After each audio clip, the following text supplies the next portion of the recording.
뉴욕시 이스트 강을 가로질러 브루클린과 맨하튼 섬을 잇는 브루클린교는 세계에서 가장 유명한 다리 중 하나이다.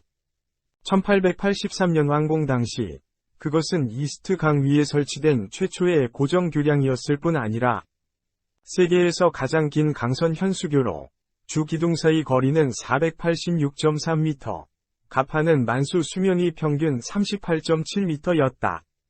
이스트 강은 이름만 강이지 사실은 해협으로 바닷물이 흐른다. 브루클린교가 만들어지기 전 브루클린과 맨하튼 섬 두 지역 간에는 여객선 통행만 가능해 19세기 초부터 다리 건설이 절실했다. 하지만 극도로 교통이 혼잡한 이스트 강을 가로질러 충분한 높이의 고정 기둥 교량을 건설하는 데는 많은 어려움이 예상되었다. 엔지니어들은 체인 또는 링크 교량과 같은 다양한 설계를 제시했고 강 및 터널도 대안으로 떠올랐다. 그러나 이 당시의 터널 건설은 비용이 너무 많이 들어 배제됐다. 첫 이스트 강 터널은 1910년에 맨하튼과 퀸스 사이에 건설됐다. 독일 이민자 엔지니어인 존 아우구스투스 로블링은 1857년 이스트 강의 현수교 건설을 제안했다. 그는 이전에 펜실베이니아주 라카왁센의 로블링 델라웨어수로 나이아가라 현수교와 같은 짧은 현수교를 건설한 경험이 있었다. 또 1867년 그는 오하이오주 신시내티와 켄터키주 코빙턴 사이의 오하이오 강 위에 존 A. 로블링 현수교를 세우기도 했다. 존은 수석 엔지니어로 임명되었고 1867년 9월 그는 교량 건설 마스터 플랜을 제시했다. 이 계획에 따르면 이 다리는 이전에 건설된 어떤 현수교보다 더 길고 더 높은 교량이었다. 이 플랜에 대해 브루클린과 뉴욕 시민들은 쌍수를 들어 환영했다. 그들은 이 다리가 수에즈 운하와 같은 명소 역할을 할 것으로 기대했다. 하지만 다른 교량 전문가들은 존 로블링의 계획이 실패할 것이라며 회의적 반응을 보였다. 뿐만 아니라 건설 비용이 너무 비싸다거나 다리 밑으로 배가 지나가기 힘들다는 등 불평이 조선업자, 어퍼 뉴욕만 상인들로부터 시작했다. 일부 시민단체는 연방법원에 소송을 제기해 교량 건설 사업은 총체적 어려움을 맞았다. 무엇보다 큰 문제는 총책임자였던 존이 사고로 세상을 떠난 일이었다. 1869년 6월 28일, 존은 풀턴 페리에서 교량 위치 지정 작업을 하던 중 부두에 접안하던 여객선에 부딪혀 발가락이 부서지는 사고를 당해 발가락을 절단해야만 했고, 이때 치료를 제대로 하지 않아 24일 뒤인 7월 22일에 파상풍으로 세상을 떠났다.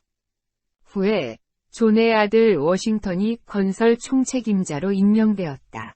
워싱턴은 이미 아버지와 교량 건설을 했던 경험이 있을 뿐 아니라 존이 브루클린교 교량 설계를 하는 동안 부인 에밀리와 함께 유럽을 방문해 교량 건설에 필요한 케이슨을 연구하기도 했다. 케이슨은 기초 구축을 위한 수중 구조물로 육상에서 빈 상자 형태로 제작해 해상으로 옮겨 가라앉힌 후 흙, 모래 등으로 속을 채운다. 또 워싱턴은 유럽에서 돌아와서는 존의 밑에서 보조 엔지니어로 일해 그가 존의 일을 승계하는 것은 자연스러웠다. 그는 새로운 시설을 첨가해 아버지가 만든 설계를 더 향상시키기도 했다. 1870년 워싱턴이 타워를 지지할 공기 케이슨 안에서 일하던 중 화재가 발생했다. 이때 그는 화재 진압을 지휘하다가 물 위로 올라오는 것이 늦어 압축 공기 때문에 잠수병에 걸리게 된다. 이 사고로 그는 전신이 마비되어 병원 침대에 누워 있어야만 했다. 그는 생각은 할 수는 있었지만 말을 할 수 없었고 움직일 수 있는 것은 손가락 하나뿐이었다. 모든 사람은 당연히 프로젝트가 중지될 것으로 보았다. 하지만 워싱턴의 가슴 속에는 다리 완성에 대한 불타는 욕구가 있었다. 그는 병원에 누워 아이디어를 하나 냈다. 그는 움직일 수 있는 한 손가락으로 에밀리의 팔에 코드를 두드려서 엔지니어들에게 지시사항을 전달했다. 에밀리는 매일 현장을 방문, 1일 진행 상황을 점검해 워싱턴에게 보고했고, 역으로 그의 지시사항을 엔지니어들에게 전달했다. 하지만 에밀리가 단순히 전달자 역할만 한 것이 아니다. 그녀 자신 워싱턴의 도움을 받으며 엄청나게 공부를 해 건설 과정 하나하나를 충분히 이해하면서 사실상 총책임자 역할을 했다. 뿐만 아니라 1882년 정치인들이 현장 지휘를 못하는 워싱턴을 총책임자 지위에서 해임하려 했을 때는 이것을 막는 로비스트가 되기도 했다. 워싱턴과 에밀리는 이런 방식으로 13년 동안 일을 했고, 마침내 1883년 다리는 완성됐다. 에밀리는 5월 24일 공식 개통식 전, 다리를 제일 먼저 건너는 영광을 얻었다. 그녀의 노고를 생각하면 당연한 보상이었다. 그녀는 수탉을 안고 마차로 다리를 건넜다. 수탉은 승리의 상징이었다. 역사학자 데이비드 맥컬러프는 산업 역사에서 총책임자인 남편의 부재 중에 가장 크고 어려운 엔지니어링 프로젝트를 수행한 에밀리의 업적에 필적할 만한 것은 없다고 말했다. 또 영국 BBC는 브루클린교 건설을 세계 산업계 7대 경이 중 하나로 꼽기도 했다.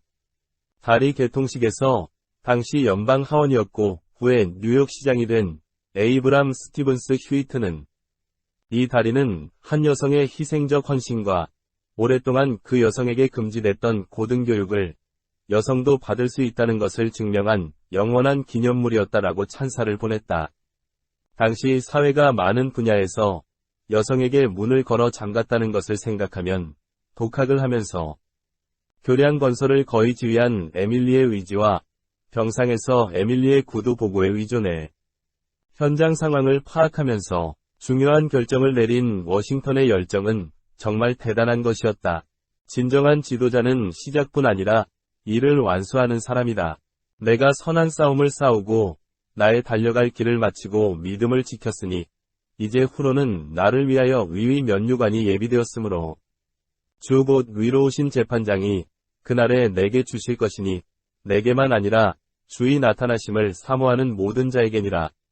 디모데후서 4장 7절 8절. 영상을 끝까지 시청해 주셔서 감사합니다. 채널 구독을 부탁드립니다. 다른 영상도 보고 싶으시면 유튜브 검색란에 짬 쉼터를 치시면 됩니다.